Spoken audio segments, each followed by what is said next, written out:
Good morning. The hour of 9:47 having arrived, I'd like to call the Kane County Board meeting of March 12, 2019 to order. The clerk will call the roll.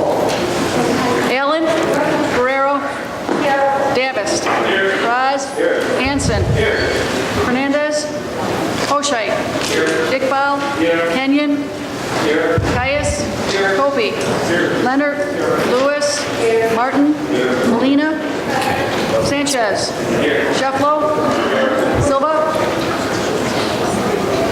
Sterrett, Surgis, Thomas, Weber, Wegman, Winicki. Okay, we have a quorum. I'd like to ask members of the board and the audience to please turn off cell phones to avoid distractions over the next hour and a half. Would you add Dr. Silva to our roll? Yep. 4H student Maria Oakes, I'd like you to come forward to the microphone to lead us in the Pledge of Allegiance.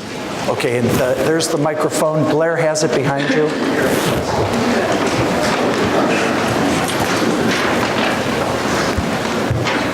I pledge Allegiance to the flag of the United States of America and to the republic for which it stands, one nation, under God, indivisible, with liberty and justice for all. Okay, thank you, Maria. Good job. Also now, Barb Garza, our Administrative Director of the IT Department, to come forward to lead us in prayer. And while you stand and pray, if you would also keep in mind several folks. Number one, McHenry Deputy Sheriff Jacob Keltner. You know, in the community, the law enforcement community, there's a brother and sisterhood.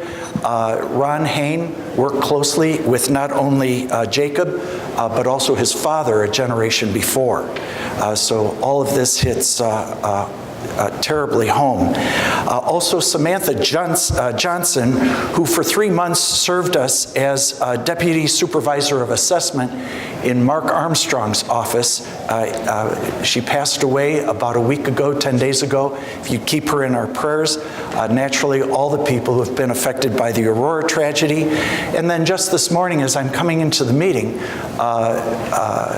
Carl Shadle, on his way in on his bike this morning, was hit by a car. He's at the hospital, but Tom Rickert assures me that he's going to be okay. Those are always serious kinds of problems. So there's a lot to keep us humble and prayerful. So, Ms. Garza. Our dear, kind, gracious Heavenly Father, we're very thankful for the opportunity that we have to meet together this day. We're very thankful for those who serve on this county board and for those who give their time and effort to the members of this community. We're also thankful for the youth that are in attendance this day. We pray that Thou might inspire them and help them in their lives as they go forward and make critical decisions in their lives. Heavenly Father, we understand the significance of the events of life, and we pray that Thou wilt be mindful of the families who are suffering and in need this day. For Brother Jacob and McHenry and his family, for the Johnson family, and also, Heavenly Father, we pray that Thou wilt bless Carl as he recovers from his injuries from this morning. Heavenly Father, we love Thee, and we pray that Thou wilt bless us all. Lastly, Heavenly Father, we seek to take a moment to ask Thy blessing upon the Aurora community as they continue to recover from the events of the shooting that occurred there. To all the police officers who are healing and their families who are striving to make day-to-day life a normal opportunity every day. Heavenly Father, all of these victims and all of these people deserve Thy loving care as they have served others throughout their lives. Heavenly Father, we ask You to bless this meeting, and we do so humbly in the name of Jesus Christ. Amen. Amen.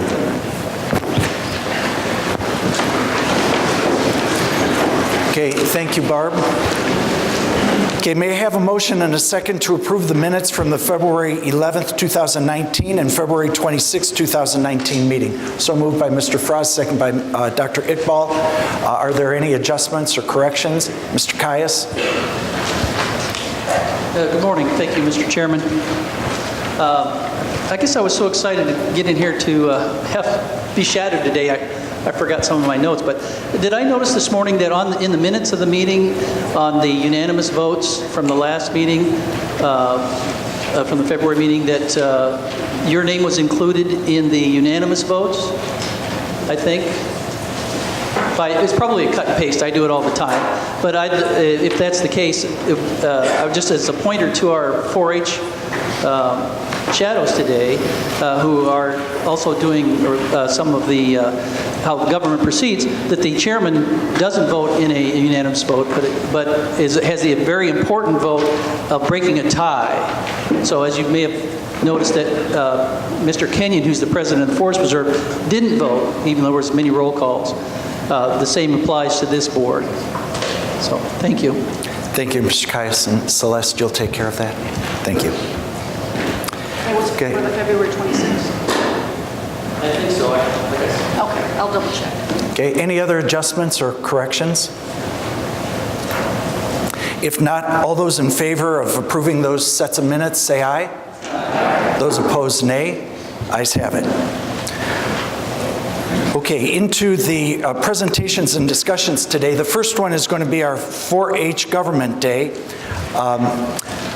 Certainly, we'd like to welcome, as our special guests at this morning's Kane County Board meeting, members of our local 4-H organization. 4-H has become a very different entity from the one many of us grew up with. These young people are already providing the world's food as farmers in Kane County. They also build rockets and robots. They are equestrians and clothes designers. They are becoming our experts in breeding animals and growing crops. The 4-H program is all about life skills, how governing works, and how to make public presentations that win over your audience. Many of us here today are still working on that, winning over our constituencies every day. We're pleased that you chose to spend your morning with us, and we're delighted to welcome our young leaders. So thank you very much for coming. I'd also like to turn the program now over to Administrative Committee Chairman Deb Allen, Agriculture Committee Chairman Mike Kenyon, as well as Energy and Environment Chairman Barb Onicki. And with that, I think I turn it over to Deb Allen, or whoever would like to take the microphone from here. Thank you, but Mr. Kenyon, you've already... I see you at the microphone, so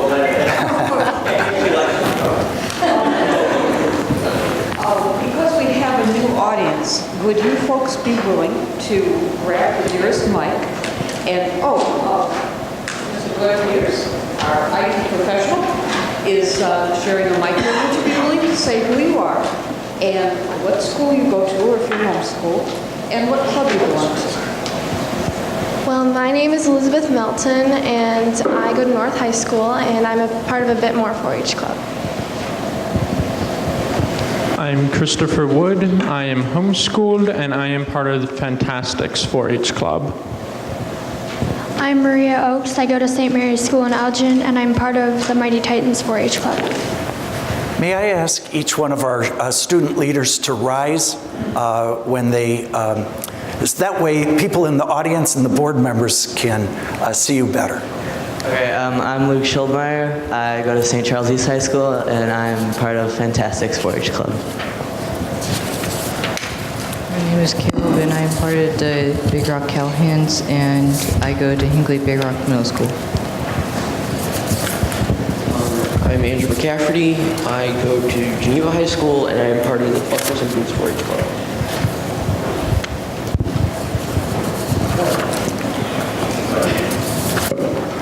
I am Lucia Gorski. I go to the Firefly 4-H club, and I am homeschooled. My name is Andrew Haviland. I go to Burlington Central, and I'm a part of the Bit More 4-H club. My name is Patrick McCafferty, and I'm part of the Bunkers and Boots 4-H club, and I am a freshman at Geneva High School.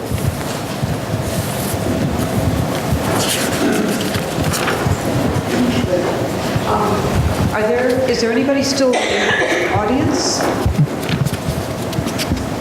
I'm seeing your name today. My name is Philip D. Garcia. I am I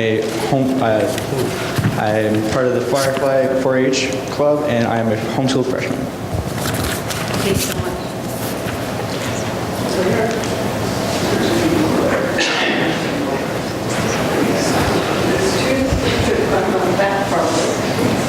Obviously, government still has to work on logistics. I'm Willem Vanderbay. I go to Geneva High School, and I am part of the Fantastics 4-H club. I'm Samantha Wood. I am homeschooled and I'm part of the Fantastics 4-H Club.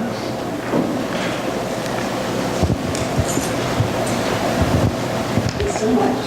Good. Well, welcome to you all. We are just delighted to have you here.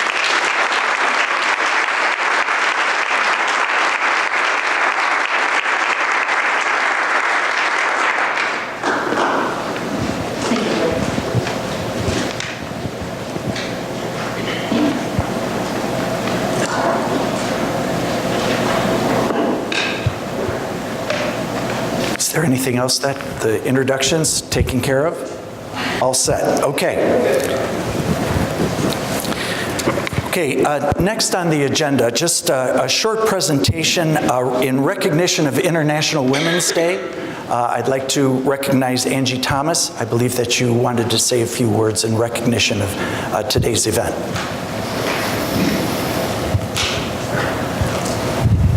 Thank you, Mr. Chairman.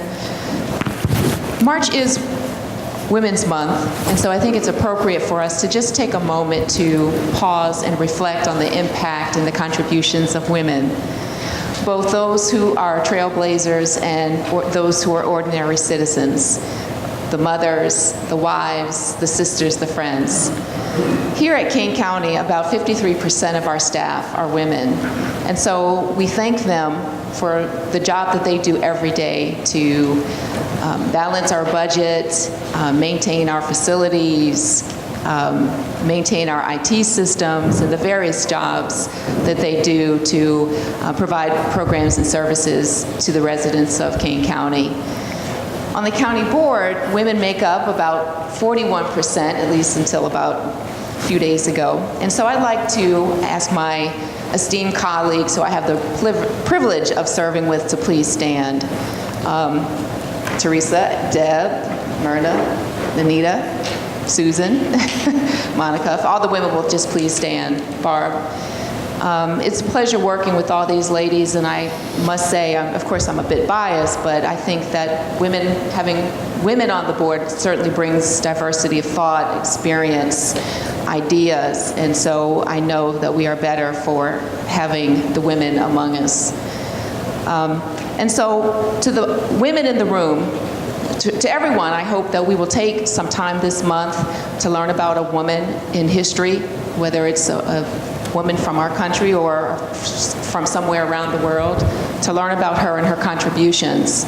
And to all of us women here, I charge us all to take every day as an opportunity to lead by example for those younger women coming behind us. So thank you, Mr. Chairman. Thank you.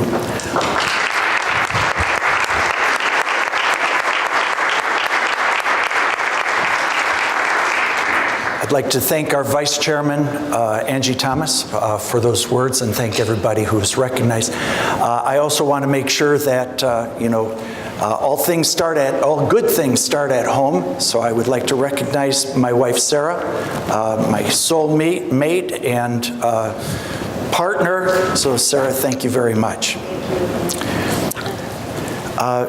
Next on the agenda, I'd like to invite Sheriff Ron Hain to come forward for his presentation this morning.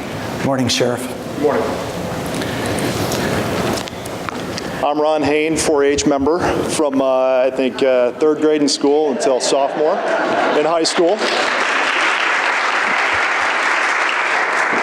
And my international woman, my wife Amy, just celebrated International Women's Day in Singapore for work, so very appropriate for her. This hits home today. So as your sheriff, it is my honor to present to the board and our great citizens and employees of Kane County really what the Sheriff's Office does every single day. We're going to talk about our response to the Pratt shooting on February 15th. But this is something that is not foreign to us. Just last Thursday, we had to spring right back into action with the shooting in Rockford as we received information that the offender was entering Kane County. We've worked through the Delnor Hospital hostage crisis. We worked through an active shooter situation just last year in South Elgin, where several of our officers were hit by gunfire. So as we walk through this today, it's going to be a combination of police radio, some photographs, and I am joined by various members of the Sheriff's Office and KaneCom who have volunteered their time to come in and be represented and be acknowledged for their work, not just on this day, but every single day. So as we work through this, I want you to think about this could happen right now, somewhere in Kane County. 5 minutes, next week. This is the new policing that we face, not just in America, but right here at home. The Sheriff's Office provides a myriad of police services, not just to the unincorporated areas, but we provide a great deal of support to our municipal police partners. They heavily rely upon us, even large agencies like the Aurora Police Department.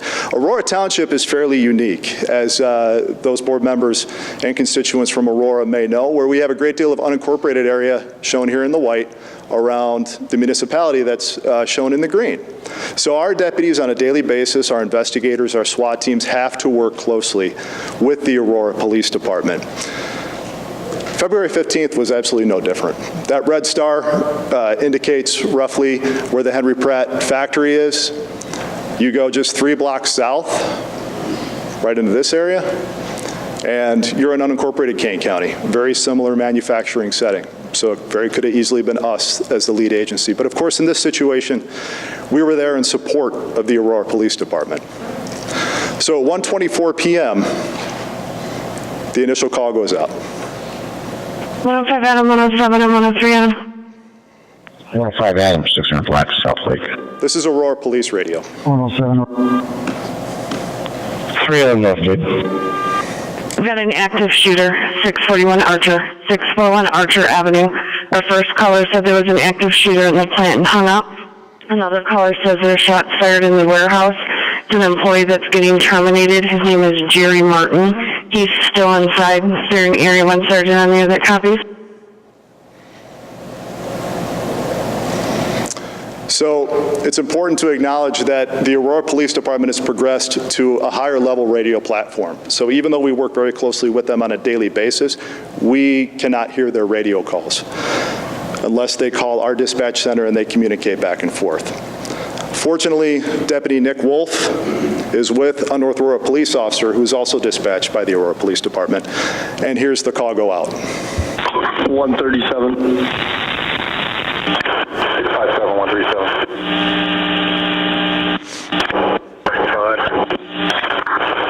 Aurora PD has an active shooter on Archer Ave. Can I go to that from North Aurora? Of course. So that's Deputy Nick Wolf joining my right here, your left. He was the first one to respond, also the first one on the scene. Getting permission from his supervisor, you hear the supervisor say, of course, you're going to that. This initiates the Sheriff's Office response. As we walk through all this radio traffic, I want you to keep these people in mind, our outstanding Kane County dispatchers. We often forget about the sacrifice they make on a daily basis and how much they put themselves out there. You will hear how they have tension in their voices throughout, but also remain calm throughout. If we could have the KaneCom folks come in.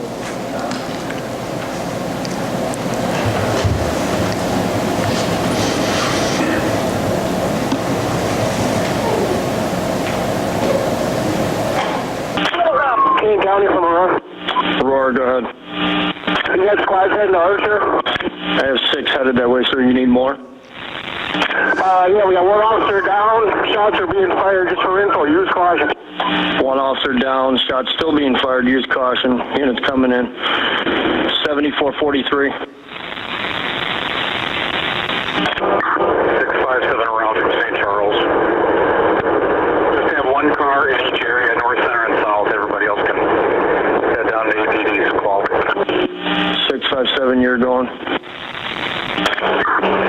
170 is going. 170. I can't stress the calmness. 137 on scene. 137 there. 116, 1060, hold the air. 116, you're 1060. Any unit not involved with Archer, you go to 2. All units go to 2 that are not involved with Archer. So that dispatch began with an Aurora police officer jumping on his car radio on the county channel and asking for our help specifically. In our line of work, we deal with a lot of politics, a lot of interagency agreements. Some agencies want to work with other agencies. But at the end of the day, the only person that matters is that first responder. And you heard what they were asking for when they're pinned down by gunfire. So Nick Wolf is first one on scene, 137, you heard him arrive there. Sergeant Schuring and 5 more patrol deputies are also responding to the Pratt shooting.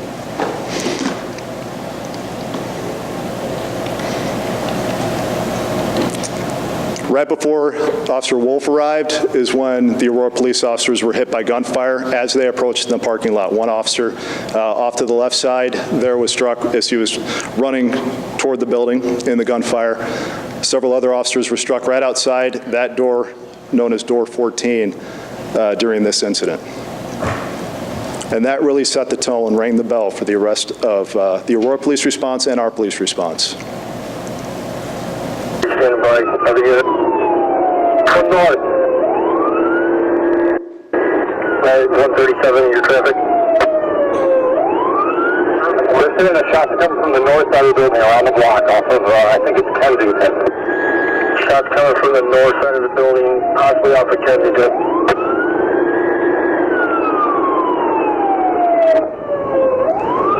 These are, of course, trained professionals responding to other officers. I just wanted to capture the exigency of their response. Within a very short amount of time, 4 more deputies are arriving on scene of the Pratt shooting. Go ahead.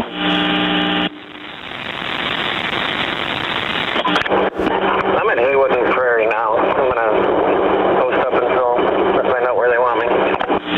Haywood and Prairie, you're posting up until you find out further. 137, get the armor up and running down here, please. 137 requesting the armor up and running.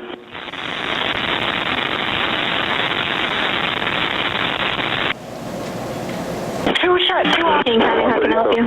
Hi, this is Aurora. We need your major crimes task force to respond to Aurora Police Department. We have an active shooter. 2 officers been shot. 641 Archer. It's the Old Pratt. Old Pratt. Got it. Thank you. Thank you. Bye. Bye. So that is, again, Deputy Wolf asking for our armored vehicle to head that way. You hear Aurora dispatch asking our dispatch to initiate our major crimes task force response. Another gigantic component both commanded and rolled out by the Sheriff's Office. 137, I'm at the southeast corner of the building, We need somebody at the southwest, northeast, and northwest, please. I called it in earlier, one side, You hear the calmness in Deputy Wolf's voice as he continues to direct our response. 901 is Aurora, I have a command post set up. I'm not sure, sir. I'll put you on the ticket. 137, 901, what can you tell us about who's coordinating down there? It's still an active incident. It's still shooting. There's 2 officers been evac already. Couple.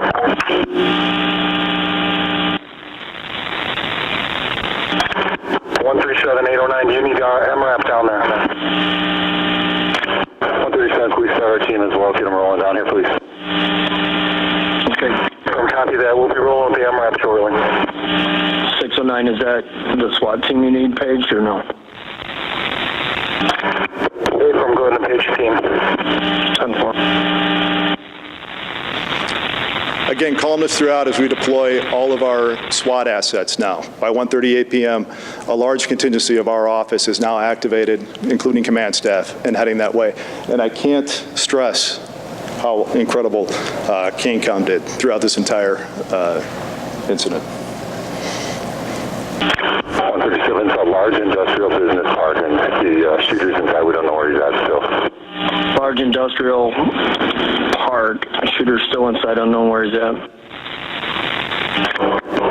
Got it. 142, myself, and 106 are going to be on the north side. Aurora just pulled up with their Hellcat. 142, 106 on the north side, and Aurora just pulled up with one of their cats.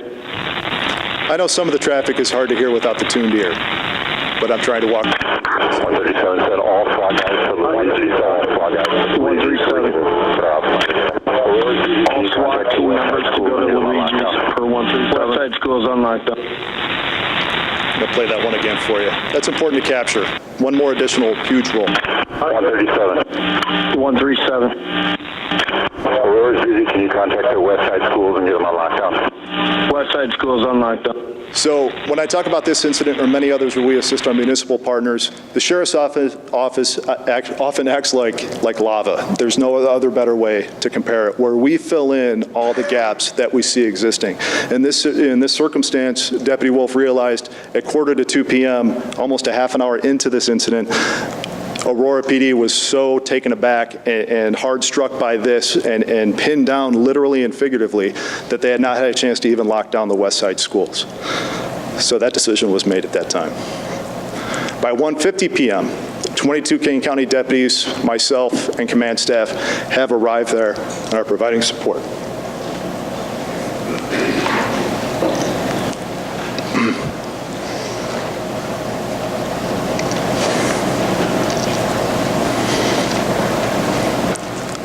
So as you can imagine, you heard about the massive police response. We played a large role in coordinating our police efforts. As teams rolled in, we started to group people in 4 and sent them forward to the shooting scene. We knew it was a live, active shooter, and we still had to keep aggressing the target until the situation was terminated. County 725 is on scene at Luigi's. I'm going to have all major crimes guys divert here. 725, you're at Luigi's. All major crimes going there. You're going to divert to there. So this is one of the largest crime scenes I have ever seen. When you have somebody like Lieutenant Brian McCarty from our office in command of the Major Crimes Task Force, there's a certain calmness that you know everything on that angle is going to be taken care of. We can focus on live operations at that point. Our full SWAT asset arrives and assembles, and they begin heading towards that front door. You've seen some of this media footage here of the Lenco Bearcat that is owned by the Aurora Police Department. This vehicle was used to armor their people and get them close to where the shooter was shooting out of, protecting them from gunfire. They were also able to use that vehicle to ram that door 14 to allow the rest of the officers to gain entry and the rescue task forces to gain entry to start evacuating people. This is an essential modern police vehicle. As we continue to send people forward, Deputy Wolf, Deputy Lewis, Deputy Gast, who were initial first responders, were the first in through the door, 14 with Aurora police officers. They proceeded to the second floor where they encountered the victims, and then they began the search for Mr. Martin. That team of patrol officers continues to search west into the warehouse, seamlessly responding. This is, of course, stock footage. It's not crime scene footage. We don't have a release on that. But you can only imagine the size of a 290,000 square foot warehouse and the resources it must take to search that. And not only search that, but realize you will have to take gunfire, most likely. Deputies Wasson and Vidrio and numerous other members of Kane County SWAT team entered to join the search. In the final moments of the incident, SWAT team members enter a work area as they proceed through a short corridor. The left and right, I was never good at geometry. What are they, quadrilaterals or something like that? The left and right two represent 2 teams of 4 SWAT operators as they move forward into this area. They are then met by 7-6.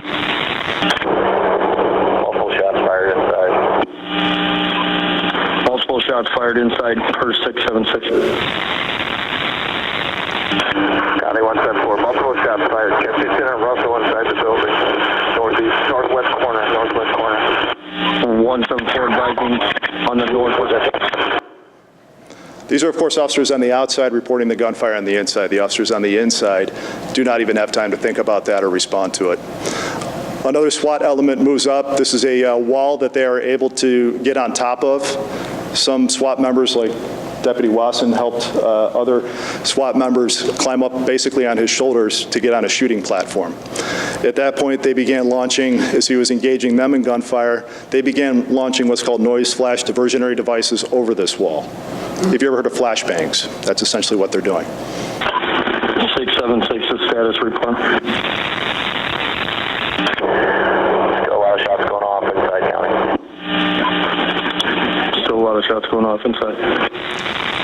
Ultimately, that creates enough of a distraction for him that this SHIELD team takes the corner and is able to deliver the final shot on Mr. Martin, as well as a shooter from the Aurora Police Department on this team here.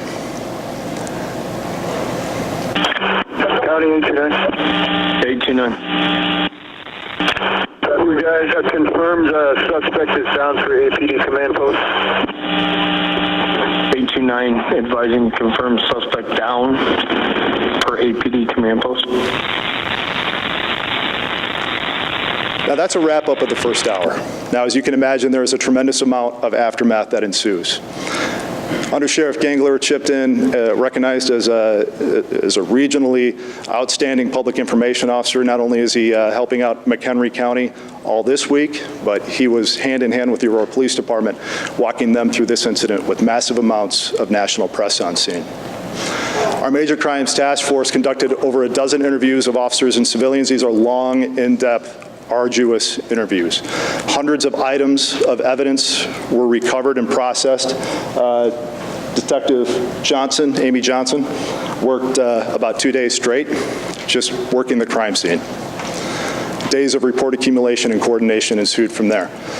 The Kane County Sheriff's Bomb Squad, one of only 9 in the state, were of course called to the scene to process for any explosive devices that may have been used. That's coordinated by Bomb Team Commander Lieutenant Kevin Tyndall, who's here with us today. They had 2 large scenes to work, the business and the suspect's residence, as well as vehicles outside of the business. And of course, our sheriff's office has 2 of the only bomb dogs in the patrol area. Deputy Benson is here with us today as one of our bomb dog handlers. They were deployed for most of the evening conducting searches and sweeps of the area. In all, 48 members of the Sheriff's Office responded to Pratt within an hour. Our resources were committed for days between major crimes, SWAT, bomb, evidence, our K-9 unit, public info support, and of course, the most important thing we need to talk about, critical incident stress, which continues to this day. We are investing all of our efforts, all that we can on the inside of our office to make sure there's regular checks on these folks. I can't stress the impact of going day to day with the environment we work in now. This is one of our armored vehicles that responded to the scene. See those cones behind it? Because of the equipment we have at the Sheriff's Office currently, it broke down. So shortly thereafter, that's it, having to be towed away. This was devastating to us. If it was used at that time that it broke down to actually evacuate victims or transport officers away or into the line of fire, you can only imagine the outcome. This is one of our bomb techs working in a bomb suit. We have 6 bomb techs. We only have 2 suits that are worthy of deployment. And of course, our K-9 unit that provides that myriad of support services across the county is funded all by fundraising. And still we have officers like Commander Chris Peeler who take bullets in the line of fire, and he himself had to purchase this plate out of his own personal budget that saved his life. This is a capture of the sacrifice that our people make with the Sheriff's Office on a regular basis. I also have to give credit to SWAT medic Mike McDevitt, who was the SHIELD guy on the one of the teams that I showed you entering that corridor. Medic McDevitt, the value and importance of having a paramedic on our team, he was able to immediately attempt to render support to Mr. Martin and other victims on scene. So it was a great contribution on his part that day. So I'd like to conclude with this. We are policing in times like none of us have ever seen. Kane County has experienced 10 police officers struck by gunfire in the last 2 years. 1 killed from a neighboring county just last week. I told you I was going to do this. As we hold that thin blue barrier between our great community and those who wish to do them harm, I, as a head law enforcement official, must rethink how public safety is carried out. Tactics of a decade ago, reused and borrowed equipment, an unreliable communications platform, and archaic mindsets are hurdles we collectively must work to overcome. And the thought of one of our own deputies losing their lives keeps me awake at night. But we have many opportunities on the horizon to make Kane County the national model for a safe community. From jail programs that redirect criminal behavior to dedicated professional staff and an incredible relationship with this outstanding county board. We are poised to make tremendous strides in a very short amount of time. I thank everyone for their time, engagement, concern, and commitment to working collaboratively for the benefit of our constituents. And I'm honored to present to you the men and women of the Kane County Sheriff's Office.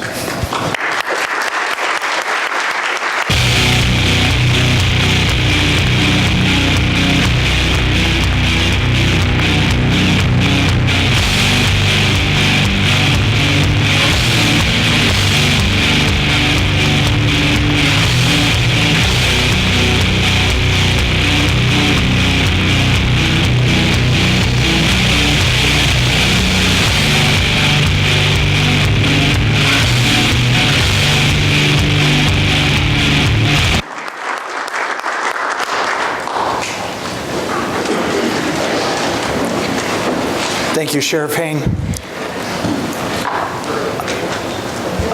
Yes, of course. Ms. Lewis?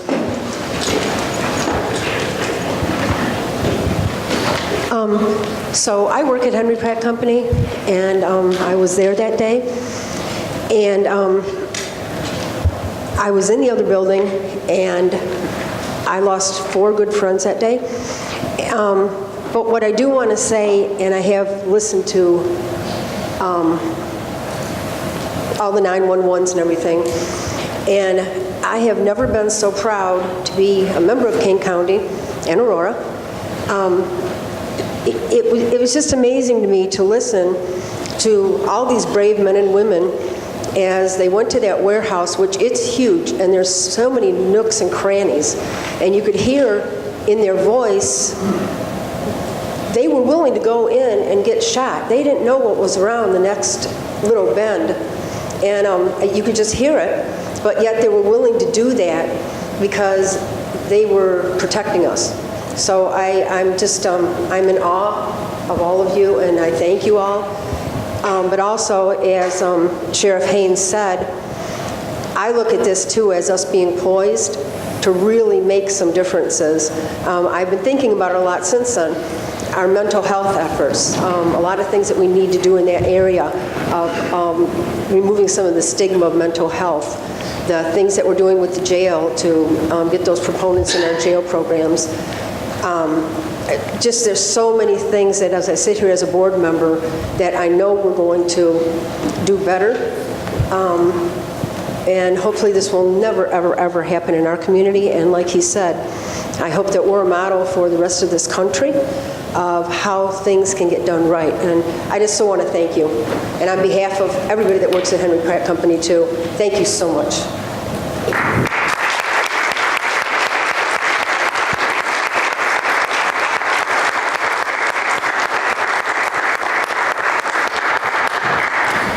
Thank you, Anita. I would just like to mention, first of all, thank you very much on behalf of the board to all of you for your work every day, and especially that day. I would also like to thank Lieutenant Kevin Williams for the active shooter program that he has been working on for years and presenting to different groups for years. I had the privilege of attending one. I recommend that that is mandatory training for every board member, for every department head, every agency head to attend one of those, and all of our employees. What I took away from that training, two things. We have to have a plan, and we have to practice and drill that plan. So thanks to Sheriff Haynes' offer, we'll put together a plan for our facilities here and in all of our Kane County locations. And no plan has any meaning unless it has good, effective, competent people behind it. And so thank you very much.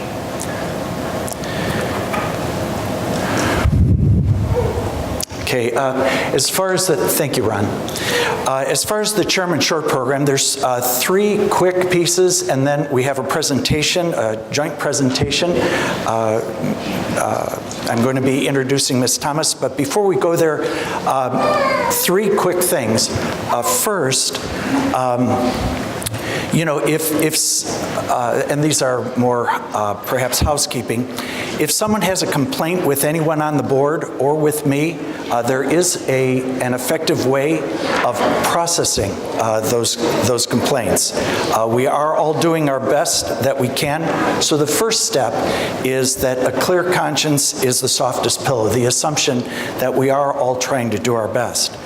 Secondly, our collective standard is 100% transparency, so put things out in the open. And finally, the conclusion then is to own any complaint. You can send it to whoever you'd like, but please copy me and the person who's involved in the complaint in the first place. I think we learned at an early time in our lives that the effective way, rather than let's just say an ineffective way of dealing with complaints, is to do it behind someone's back. Second, I'd like to congratulate Barbara Hernandez on her appointment to the House of Representatives. She is now going to be the voice of 125,000 people.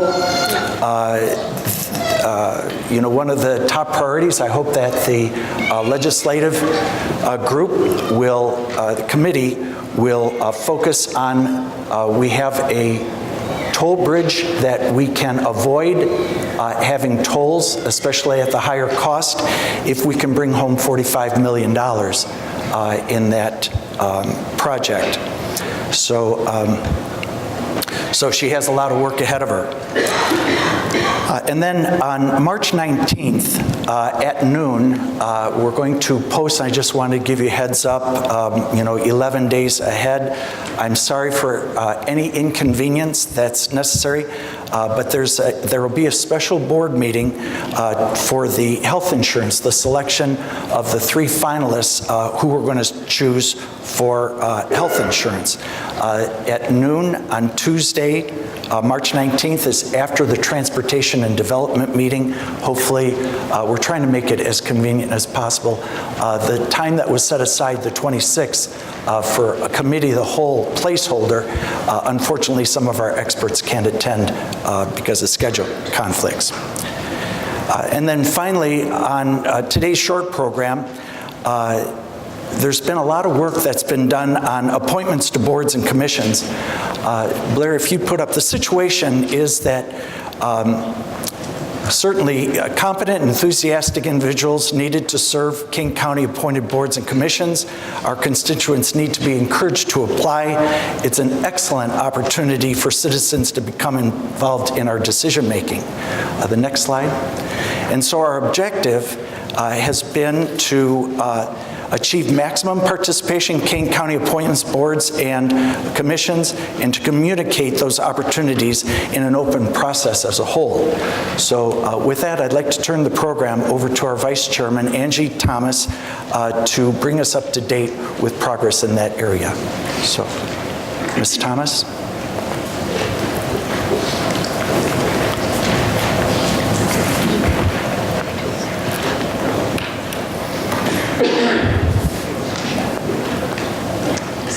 Kane County is the 5th largest county in our state, which means the work we do every day impacts a lot of people.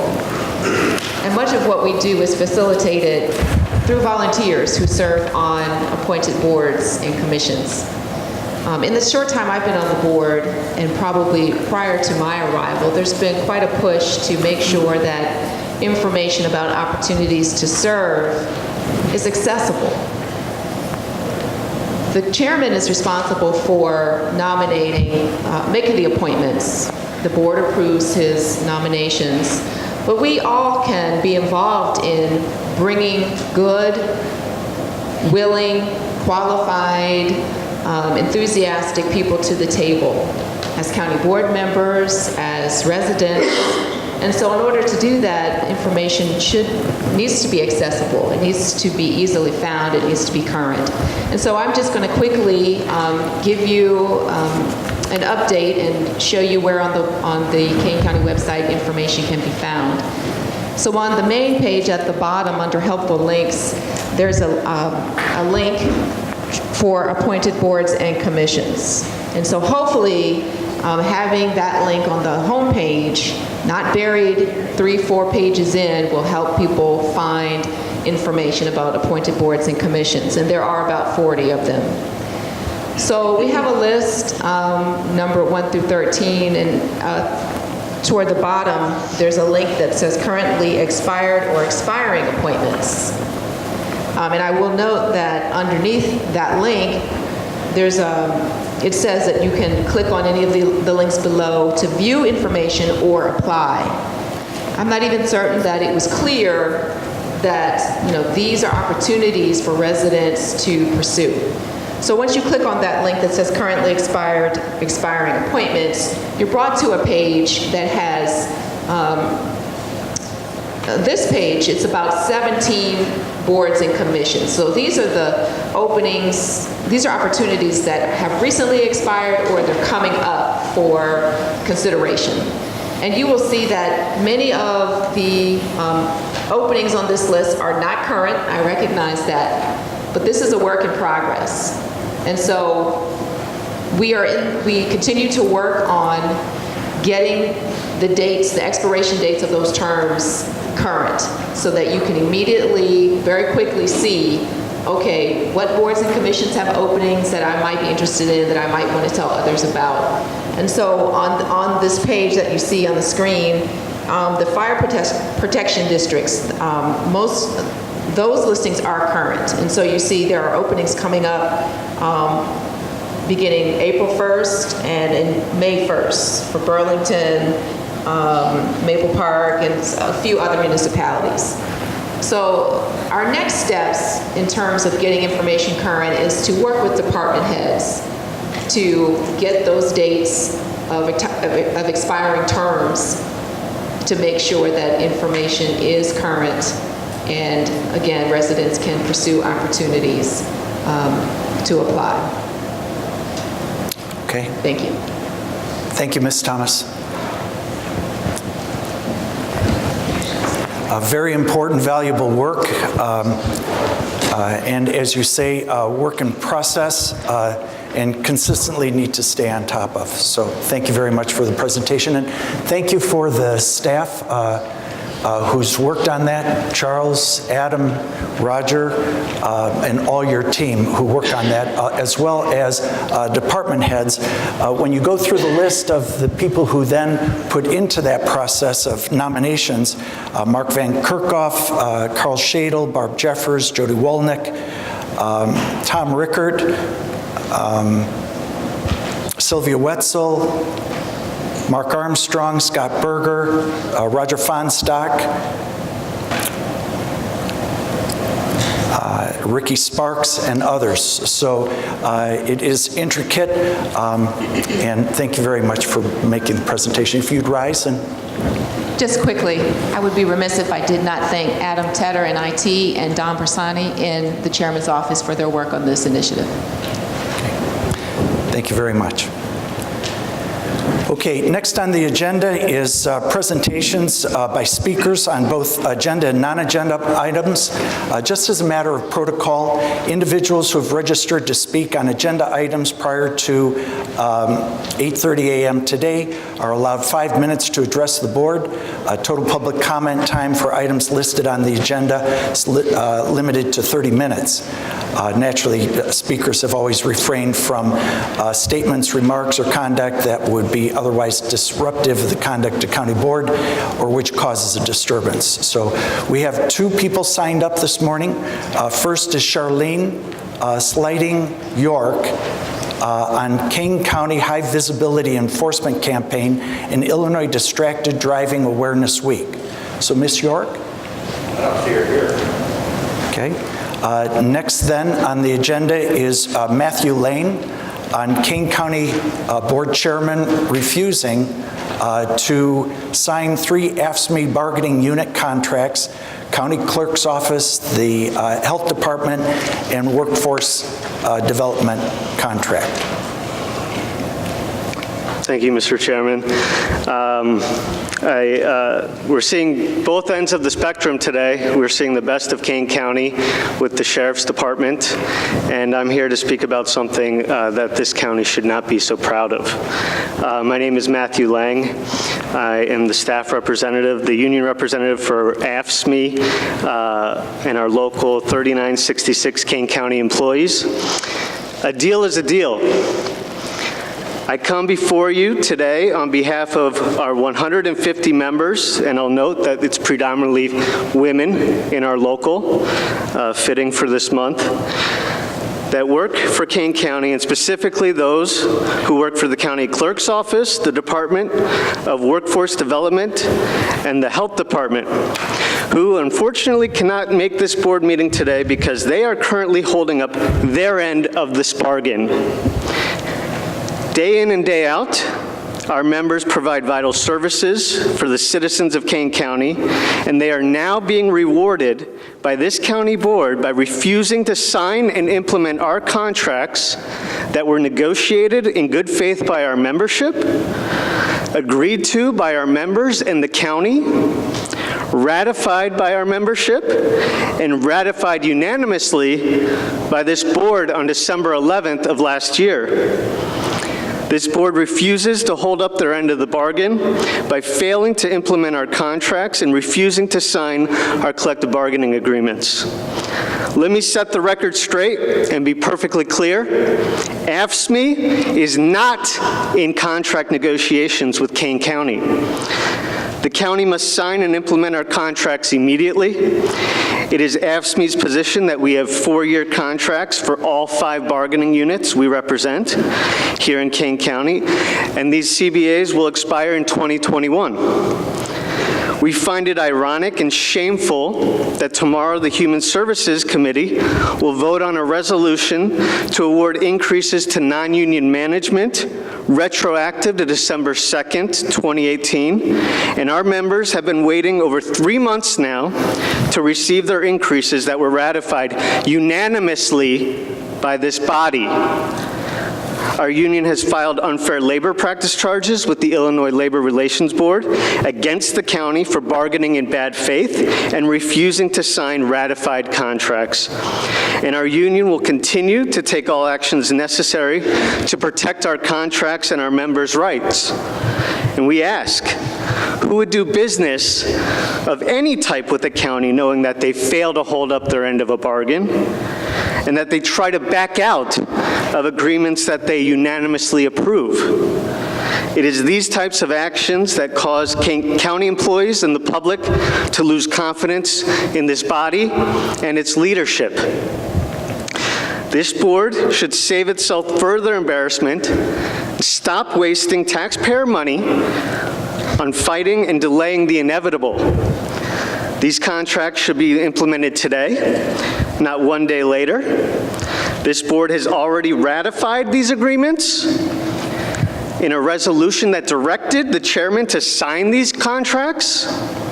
And all that's missing is one signature, Mr. Chairman. So I have copies here. Let's sign these right here, right now. These are the contracts that were provided by your representation, the final contracts. I got a pen. Blue is preferable for originals. It's crystal clear. There's absolutely no confusion. A deal is a deal. Thank you.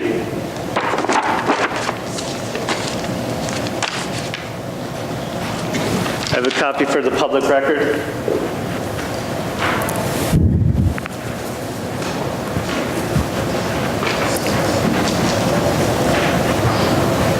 Thank you, Mr. Lang.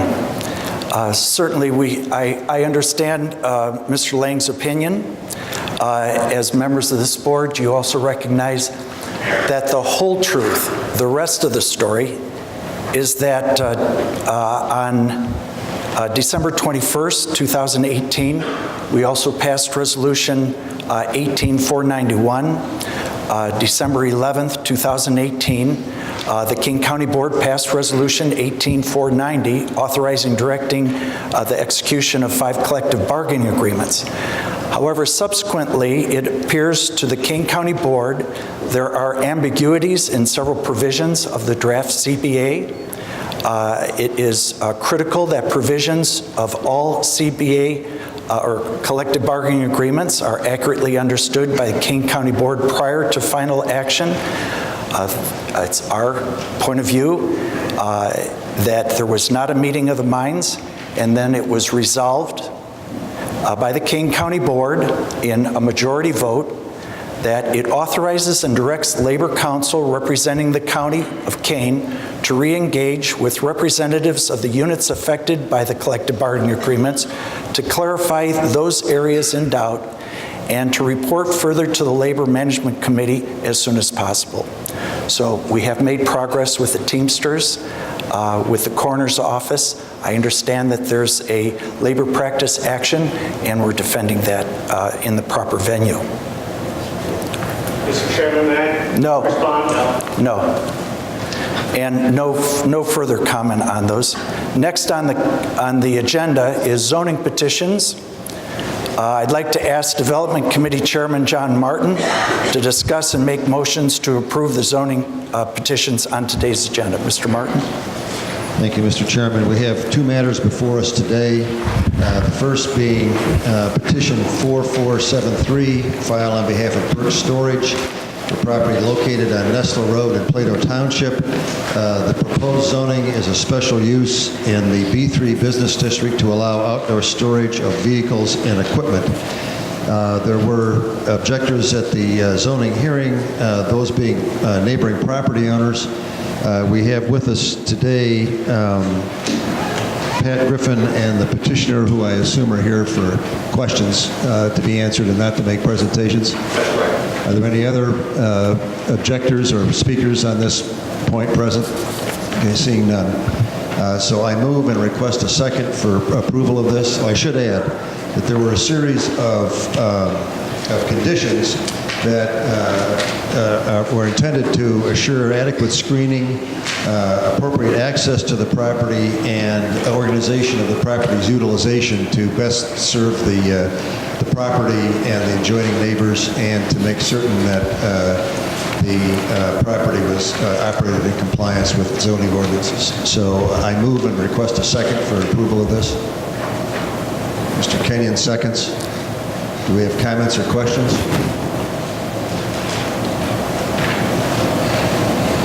Seeing none. All in favor? Oh, wait. Sorry. Okay. Ellen? Ferrero? Yes. Davis? Yes. Fraz? Yes. Hanson? Yes. Hoshite? Yes. Iqbal? Yes. Kenyon? Yes. Caius? Yes. Kopi? Leonard? Yes. Lewis? Yes. Martin? Yes. Molina? Yes. Sanchez? Yes. Shefflo? Yes. Silva? Yes. Sterrett? Yes. Sturgis? Thomas? Yes. Weber? Yes. Wegman? Yes. And Monique? Yes. That passes. The second matter is petition number 4480 in Blackberry Township. It's a petition filed by Creekside Farms, LLC, Michael Vondra, seeking a special use in the F Farming District for an owner-operated compost and mining operation It's consistent with the 2040 plan. There were no objectors. Consistent approval by the previous boards. And I move now and request a second for this approval. Mr. Fries seconds. Do we have comments or questions? Mr. Fries? Yeah, I'd just like to mention this proposal is in my district. This is just adjacent to the north of our KDOT gravel pit that's been in existence out that way for quite a while. This property was previously mined in the 50s and 60s. It's quite a distance from any residential neighbors. The closest neighbors are over on Route 47, maybe half a mile away. I did get one inquiry from one of those neighbors asking about the trees on the site, and I did get a call yesterday from the petitioner's attorney assuring me that there'll be a tree buffer left in place between, not between, but in the general direction where those houses exist, about a half a mile to the east. So I am in support of this proposal. Are there any other comments or questions? Seeing none, would the clerk please call the roll? Allen. Ferrero. Davis. Fries. Hanson. Hoshite. Iqbal. Kenyon. Caius. Copey. Leonard. Lewis. Martin. Molina. Sanchez. Shefflo. Silva. Starrett. Surgis. Thomas. Weber. Wegman. And Winicki. That passes. Thank you, Mr. Martin. Okay, on resolutions and ordinances, would anyone like to remove an item from the consent agenda? Ms. Starrett? 19-66. Mr. Caius? 19-88 and 19-19.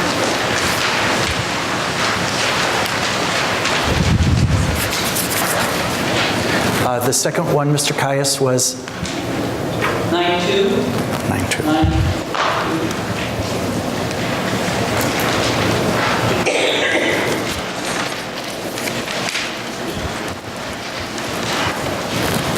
Others?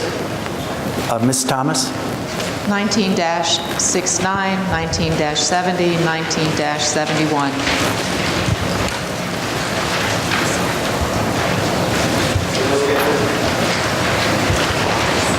69, 70, 71. Okay. Others? Ms. Barrero? 19-86.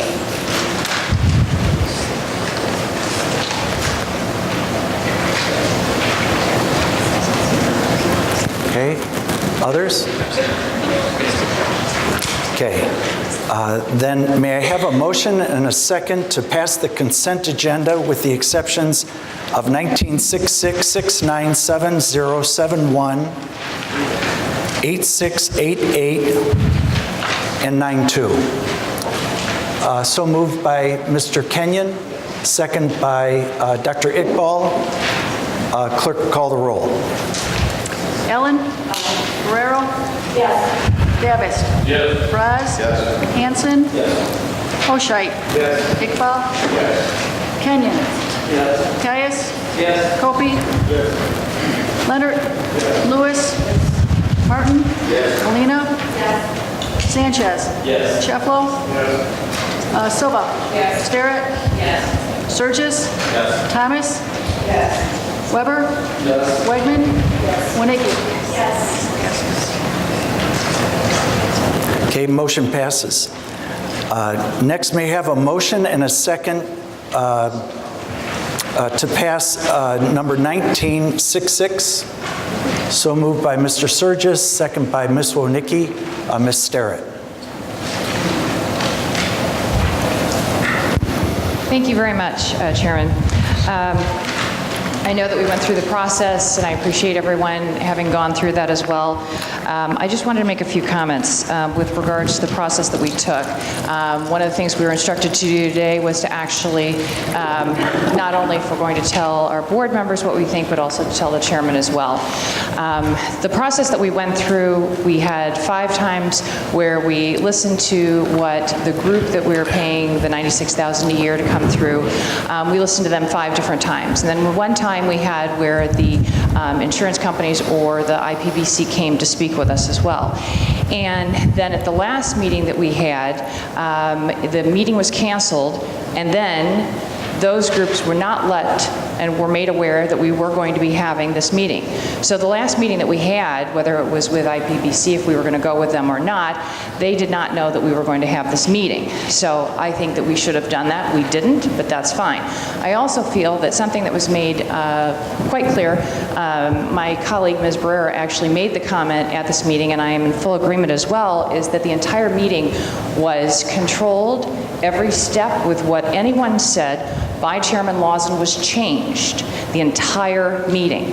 So I'm sorry, I take great exception to that. I don't have a problem with allowing process to move forward. I like to have every person on this board have their actual thoughts of what they want, but I don't want anyone on this board to be directed or told what it is that they need to be doing and how they need to vote. So I'm sorry, I take great exception to that, and so it is fine, as I've always said, if I don't agree with someone on this board, I am completely fine if you don't vote with me, if you do vote with me, because you are voting for your district, for what is best, or for what you think is best for the people of Kane County. But what I don't care for is when we're sitting in a meeting and we're being told exactly when, in fact, we have staff that gives us information, and then we're told, no, I'm sorry, that's wrong. So I'm not sure if we're saying maybe our staff doesn't know, or if maybe instead when we're asking questions with regards to IPBC, who happened to be the group, it could have been any group. But we didn't have them to ask questions at the last meeting either, because they were told that the meeting had been canceled, and they didn't come because they didn't even know that we were having the meeting. So moving forward, I would appreciate it if we could have all groups. If we're going to be taking a vote on someone, and if that's going to be the case, if we could actually have them here as well, so that if we have questions for them, we can ask that as well. So, thank you very much. Okay. All meetings, as everyone knows, are legally posted 48 hours before the meeting takes place, at least 48 hours. Are there other comments? Mr. Hanson?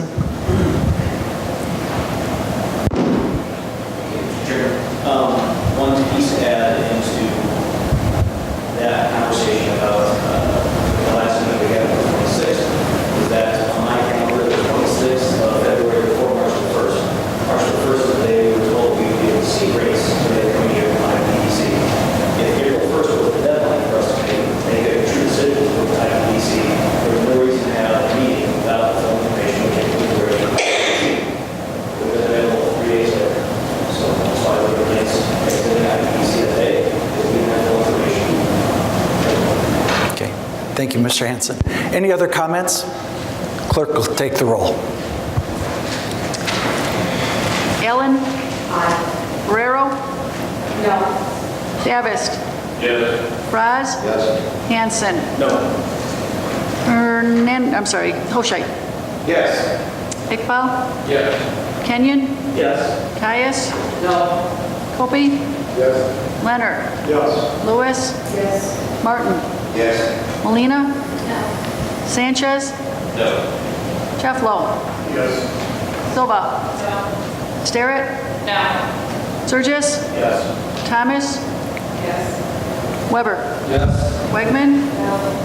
And Winicki? Yes. The motion passes. Next, may I have a motion and let's see. Actually,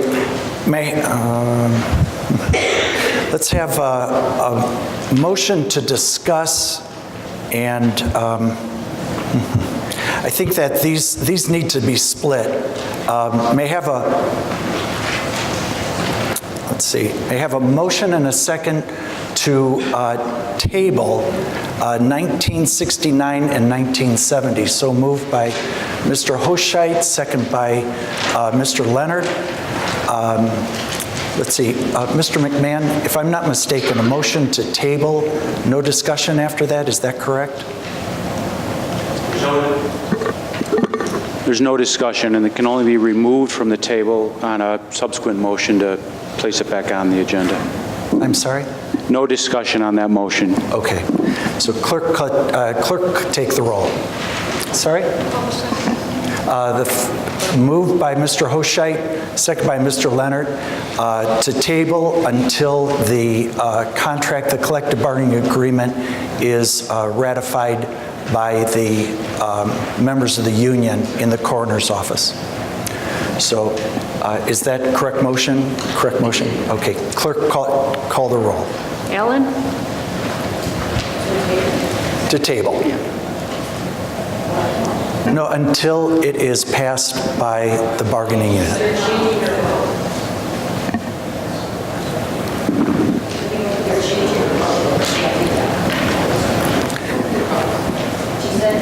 Okay. So there's no discussion. There's been a vote called, and there's been a vote cast. Call the next vote. And yours was? Yes. The motion on the floor is to table.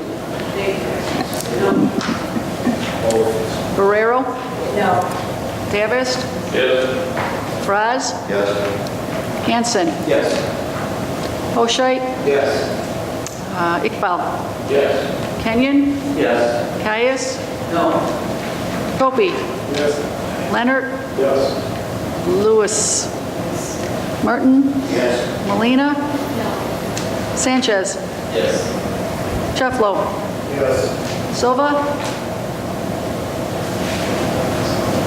No. Starrett? No. Surgis? Yes. Thomas? No. Weber? Yes. Wegman? No. And Linicki? Yes. 15-8.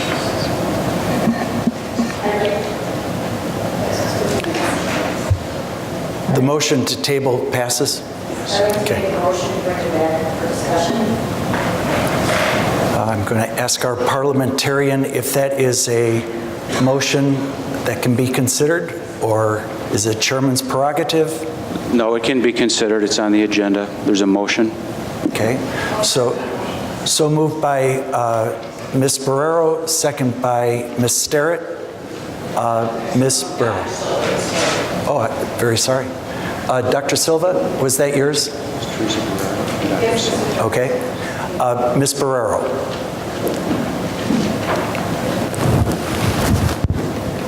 I would just like to add that I agree with pulling these off, but not to table them, to put them on for the next month's agenda, and that these contracts be signed by the chairman, because we did agree to these contracts back in December, I believe it was, November.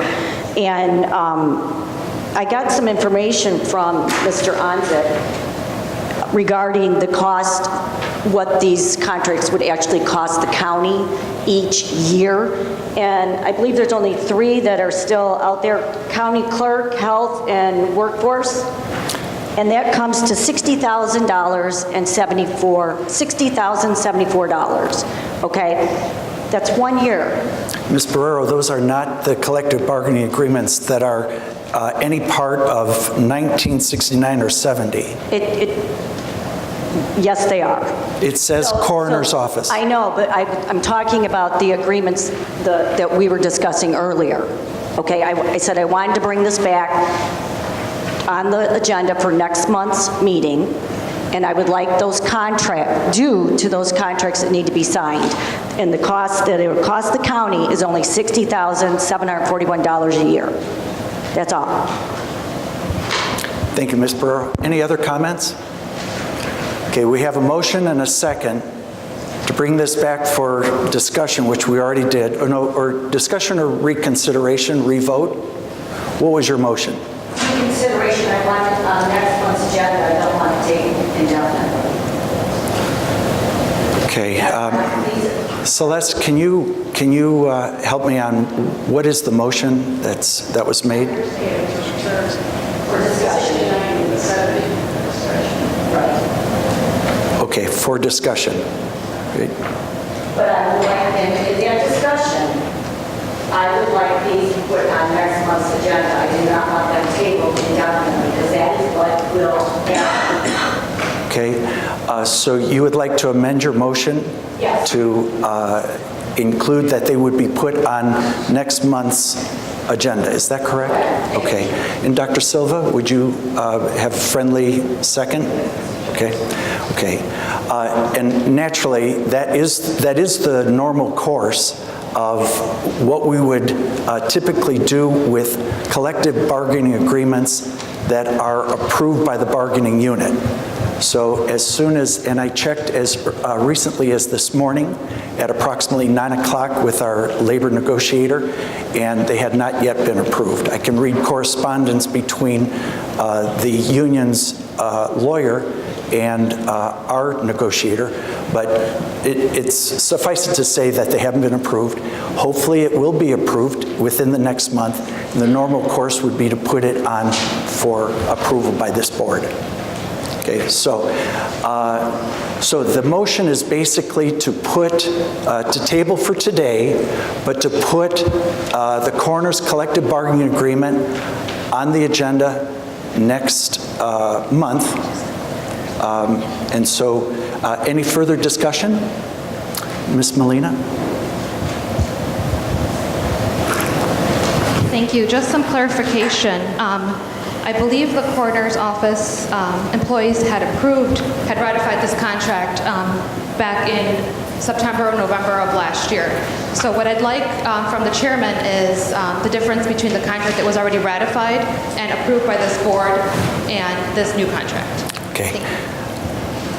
Not today. You can send it to me in writing. Right. Okay. The contract that has been agreed to in principle is the one that's the subject of today's conversation, and we'd be happy to share, everybody'd be happy to share the entire text of that contract with you after this meeting. If I'm not mistaken, the state's attorney's office is working out a couple of what I've been told are minor operational issues. Is that accurate, Mr. McMahon? So we've had a series of kind of back and forth correspondence. It's been primarily via email between your labor negotiator, who is Carl Tamenberg, and Labor Council, and then counsel for the unit that represents the coroner's office, Attorney Timothy O'Neill.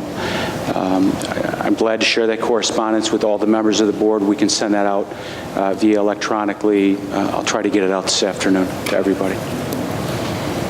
Okay, and that would include not only the body of the contract, but also the emails of March 9th at 7 a.m. and March 9th of 9 a.m. Between Carl Tamenberg and Tim O'Neill. And, you know, everything wide open. So let's see, I think that we have a motion to basically table for today and put on the agenda for next meeting. So any other thoughts, comments? If not, clerk, call the roll. Ellen? Aye. Marrero? Yes. Davis? Yes. Vaz? Yes. Hanson? Yes. Oshite? No. Iqbal? Yes. Kenyon? Yes. Caius? Yes. Copey? Yes. Leonard? No. Lewis? Yes. Martin? Molina? Sanchez? Yes. Deflo? No. Silva? Yes. Sterrett? Yes. Surges? No. Thomas? Yes. Wegman? I'm sorry, Weber? No. Wegman? Yes. And Winicky? Okay, the motion passes. Next is number 1971. May I have a motion and a second to pass? So moved by Ms. Allen, second by Mr. Fraz. Ms. Thomas. Thank you, Mr. Chairman. As we were reminded by Sheriff Haynes' presentation We have really dedicated staff at Kane County, those who put their lives on the line, those who go above and beyond. When you come onto the board, that's something you notice right away. We have phenomenal staff. I'm among the first who stands up and advocates that our people deserve to be fairly compensated and paid a wage equivalent to their counterparts in neighboring counties. And so it pains me to be the person to stand today and call for us to postpone our vote on an increase for our hardworking staff. But we have about 150 other staff, equally dedicated and hardworking, who are without a contract. And we need to have contracts with our bargaining units in place sooner than later. We have to. And so we need more information, basically a ballpark figure at minimum of how much it will cost us to have our bargaining units, our contracts with our bargaining units in place, in addition to the increases that other employees are getting. And so for that reason, I move that we postpone consideration of this, of 19-71 until our April 8th county board meeting. Okay. Our parliamentarian, does that motion as made take precedent then over the first motion? So, just so I understand, is the record, does the minutes reflect, now I know they're not minutes yet, but I understood initially it was a motion to pass Resolution 1971, and then Ms. Thomas, I think when you spoke, it sounded to me like you were amending that motion to postpone consideration of 19-71 until the April meeting. Correct. Okay. So there's a motion to amend the original motion. You need if there's a second, you need a second.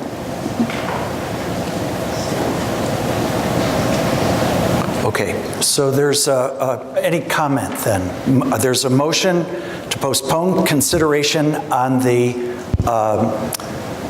employee raises in the body that we can move forward. And there's a second by Ms. Barrero. Are there any comments? Dr. Silva.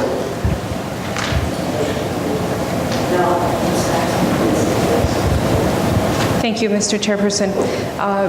I would be inclined to vote in solidarity with this, but I would like to say that I too am unhappy about having to vote this way, because what's happening here is we're standing in the way of progress.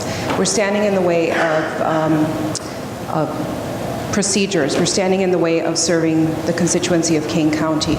There will be a vote that will be taken at a Human Services Committee for a raise for those department heads who work so hard for us, who so many times when I don't have the answer, I turn to. And I really believe, and I have historically believed, that our department heads are very much deserving of these raises. But at this point, I feel that I can't move forward on those votes, given the fact that we have some of our very, very important staff who basically make up the policies, who make up the procedures, pardon me, not the policies, for Kane County, who enact, who are actually the soldiers on the ground, who are not receiving their fair increases. So, thank you. Thank you, Dr. Silva. Now just for clarification, you're aware that the department head increases are in with the body of the non-union raises that are in this resolution. Is that correct? Okay, thank you. Other comments? Mr. Hanson. Thank you. There's a lot in that resolution, and I would have to say that in our urban meeting, I'm behind, and I support the raises that will be forthcoming for all people that mentioned the resolution. And the members of KDOT have already agreed to their CBA. I'm looking to postpone this too.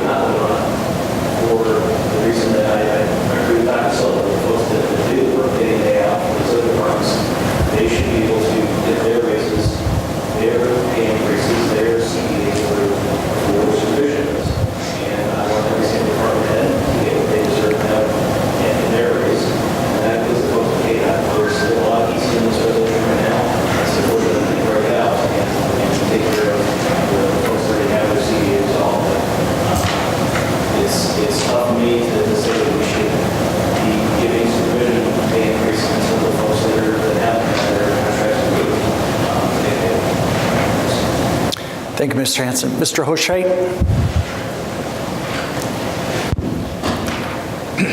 Thank you, Mr. Chairman. I have the ultimate respect for most of my, or all of my board members. Some days it's more than others, but sometimes more than others. But let me state the debate in a different format. We all respect our employees and expect them to get paid reasonably for their services. And so it's ironic that I see my colleagues saying, I support your entitlement to more compensation, but I'm not going to give it to you now. I'm going to make you wait until the union contracts get resolved. So the vote in support of the motion on the table is a vote to support the unions. That's it, black and white. Now, we have made available in this resolution compensation adjustments that are based on our available resources to our existing non-union staff and our existing department heads, and have already approved contracts with the unions that fall within our available resources. The contracts that are not resolved currently are those where we have a situation where the unions are requesting more than is available in our current resources, and as such, we continue to negotiate. So if we vote no on this, this is really a tactic to provide pressure for us to cave in on the union contracts. And I'd love to pay what the unions are asking for, but we simply don't have the resources. So based on that fact, I'm going to support the employees who are entitled to compensation raises within our available resources. And therefore, I'm going to vote no on this motion. Thank you, Mr. Hoscheit. Other comments? Ms. Molina? Thank you. And Mr. Hoscheit, I generally appreciate when you're speaking and you usually, have a way of saying things that make sense, but I have to tell you this does not make any sense. In December, when we ratified the union contracts, we had the money. And 2 weeks later, we decided we didn't have the money anymore. Last month, we didn't have money for anything. Then, about a week and a half ago, we had all this money for raises. So, what you're saying is false. What you're saying is spin. And I don't appreciate it. I don't think the people who work for our county appreciate being told, oh, I'm sorry, we don't have money budgeted. And then turn around and say, oh, but you know what, we have money budgeted for you now, but not for the person sitting next to you whose contract was ratified. And then right before Christmas was told, guess what, we're going to be Scrooge about it and not give you the raises anymore. So why don't we just take a little bit of time? 30 days isn't going to hurt anybody, right? Because it didn't hurt them when our contracts were ratified and then removed in December. And then just take it all together in April. What harm is that? All it's doing is pitting our employees against each other, which we've been doing a great job about doing. So let's stop. Thank you, Ms. Molina. Other comments? Mr. Martin?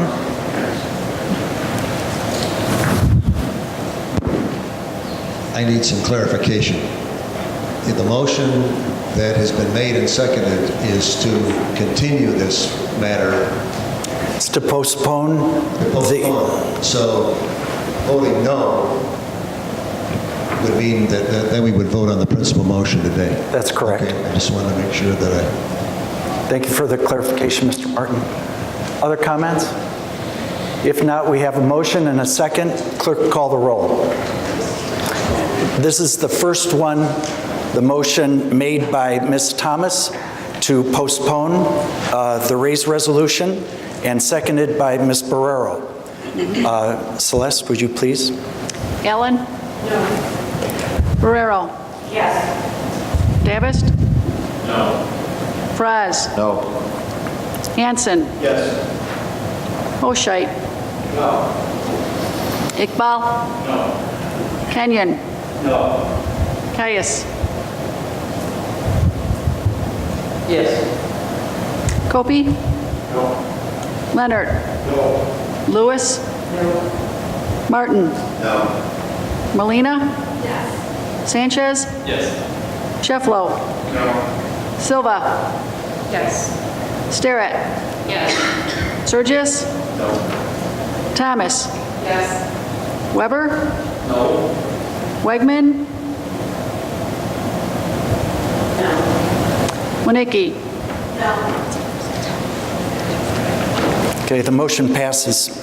Or, excuse me, the motion fails to postpone. Now we have on the, in the order of business, to pass Resolution 1971. That was moved by, I believe, Mr. Who? Sorry? Allen and Frost. Okay, it was moved by Ms. Allen, second by Mr. Froz. Any comments?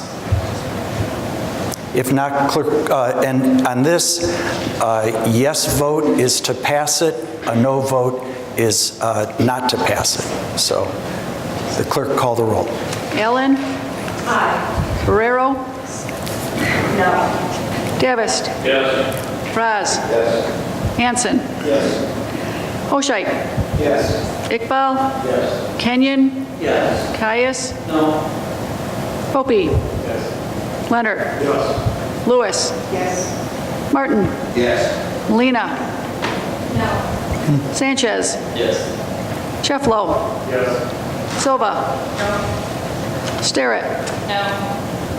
Surgis? Yes. Thomas? Yes. Weber? Yes. Wegman? Yes. Winicky? Yes. Passes. Motion passes. On, let's see, resolution number 1986, may have a motion and a second to approve January 2019 payment of claims. So moved by Ms. Allen, second by, would you like to second to pass? I would like to amend it. Well, let's see if we have a second to pass. So moved by Mr. Froz, and then discussion, and Ms. Barrero. Thank you, Chairman.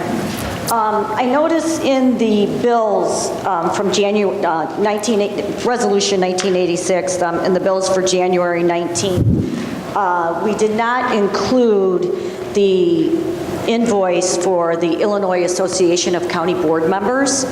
And I've been working on this monthly with the Vice Chair and your office also to try and wonder why this wasn't paid yet. It's only $2,400. It was budgeted in the 2019 budget, along with the ISACO item.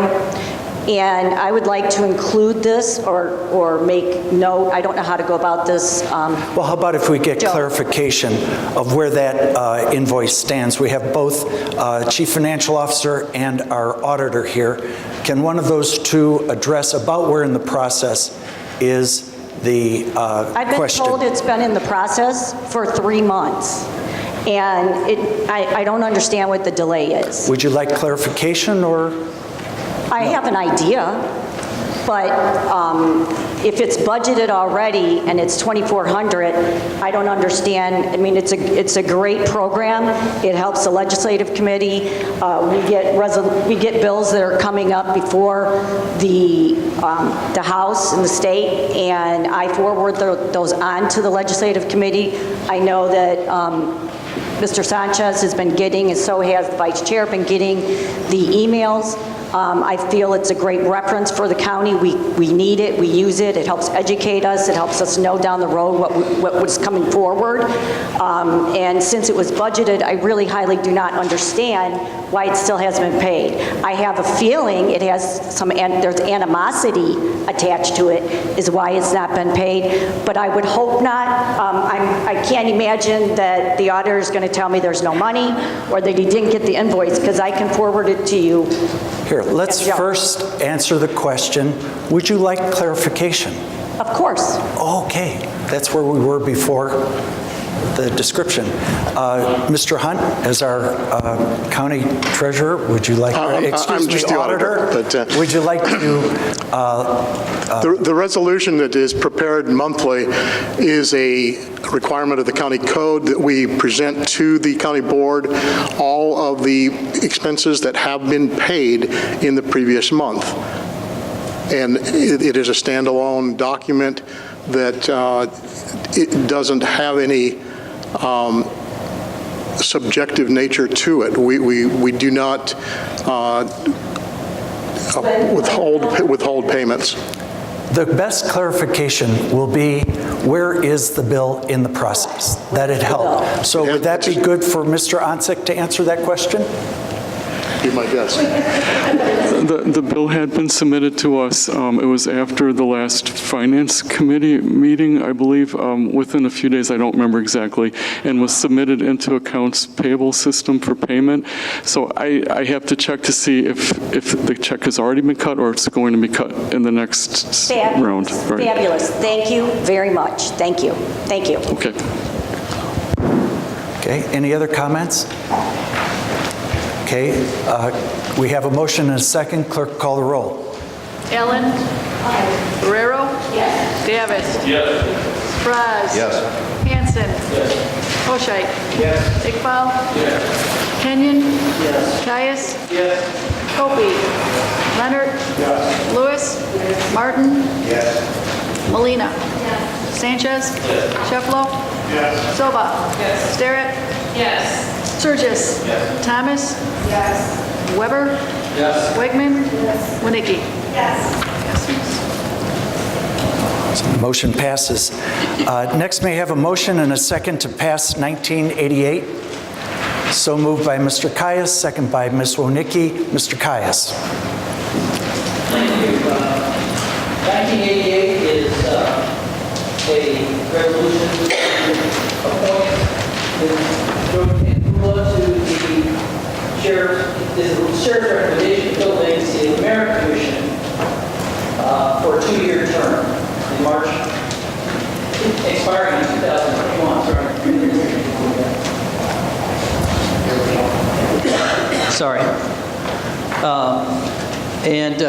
Ms. Katakula is with us today. I've known her and got to know her as she campaigned for a seat on the county board. I discovered firsthand her tenacity, clarity of vision, dedication, thirst for knowledge, a desire to serve her community. I am delighted and not at all surprised that she has chosen to serve in this capacity. I think it's very appropriate today as we talk about women serving in the government or serving everybody, that this be voted on and approved. And I also commend Sheriff Hayne on his selection, as Jody is a competent and passionate commissioner. And she's also going to be the first female on the Merit Commission, and the first non-officer, as I understand it. And I think that maybe she deserves a round of applause. Can you stand up, Judy Saber?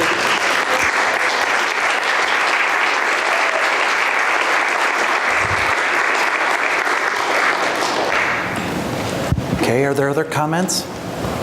Someone share with our guests for the Merit. Could you rise and make your point, please? Please rise. No? Okay. Clerk, call the roll. Gee. Ellen? Guerrero? Yes. Davis? Yes. Fraz? Yes. Hanson? Yes. Hoshite? Yes. Iqbal? Yes. Kenyon? Caius? Yes. Kopi? Leonard? Lewis? Martin? Molina? Sanchez? Yes. Shefflo? Yes. Silva? Starrett? Surges? Thomas? Weber? Wegman? Winnicki? Passes. Okay. The motion passes. May I have a motion and a second on number 19-92? So moved by Mr. Fraz, second by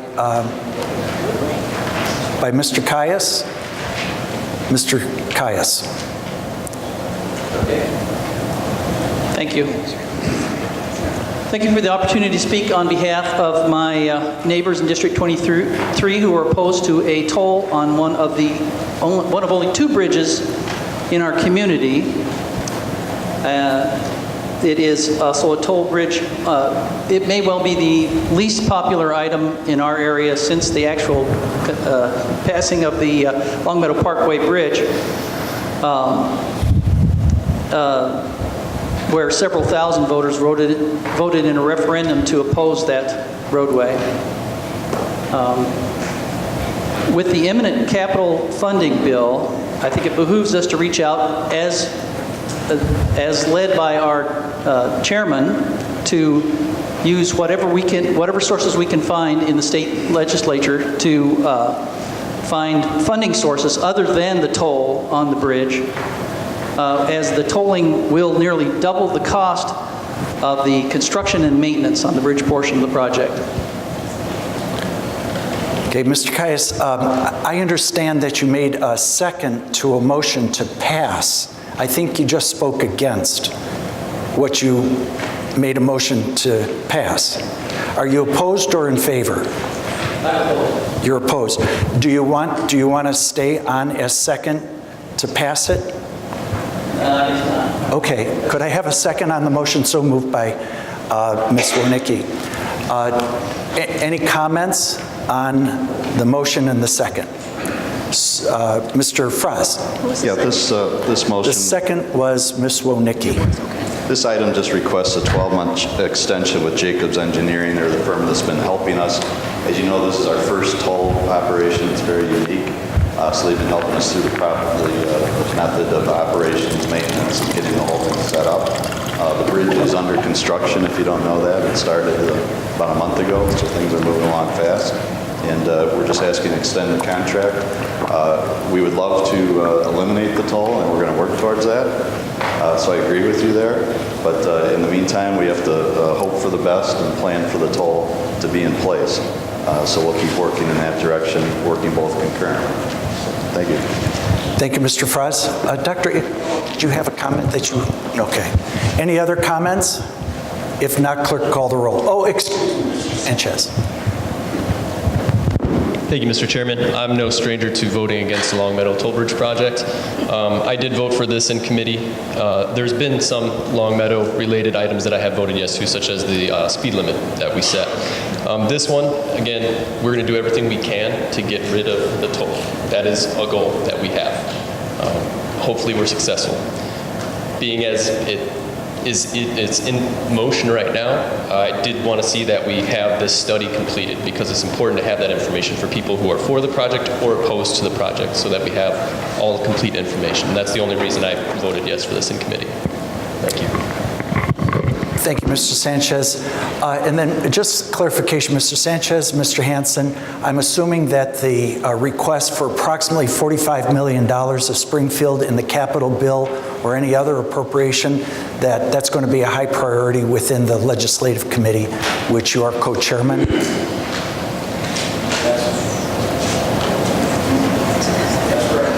Thanks. Okay, good. Okay, any other comments? If not, clerk, call the roll. Allen. Guerrero. Yes. Davis. Yes. Frost. Yes. Hanson. Yes. Hoshite. Yes. Iqbal. Yes. Kenyon. Yes. Caius. No. Gopi. Yes. Leonard. Yes. Lewis. Yes. Martin. Yes. Molina. Yes. Sanchez. Yes. Jefflo. Yes. Silva. Yes. Sterrett. Yes. Surges. Thomas. Yes. Weber. Yes. Wegman. Yes. Winnicke. Yes. That passes. Motion passes. Next on the agenda, may I have a motion and a second to approve 19-97, repealing the Section 2196A of the Kane County Code and replacing it with Section 2196A amended for depositories for funds of county treasurers and collectors. So may I have a motion so moved by Ms. Allen, second by Mr. Weber. Any comments? Is there anybody who'd like to put name on record to abstain on this vote? Yes. Mr. Hoshite, abstain from the vote. Anyone else? Okay. Okay, we have a motion and a second. Any further comment? If not, clerk, call the roll.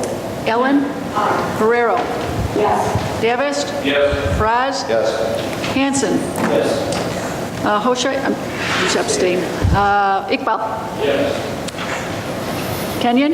Yes. Caius. Yes. Kobe. Yes. Leonard. Yes. Lewis. Yes. Martin. Yes. Molina. Yes. Sanchez. Yes. Jefflo. Yes. Silva. Sterrett. Surges. Thomas. Yes. Weber? Yes. Wegman? Yes. Winnicke? Yes. Okay, the motion passes.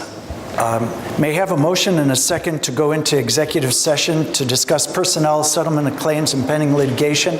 So moved by Mr. Frost, second by Mr. Weber. All those in favor say aye. Those opposed, nay. Ayes have it.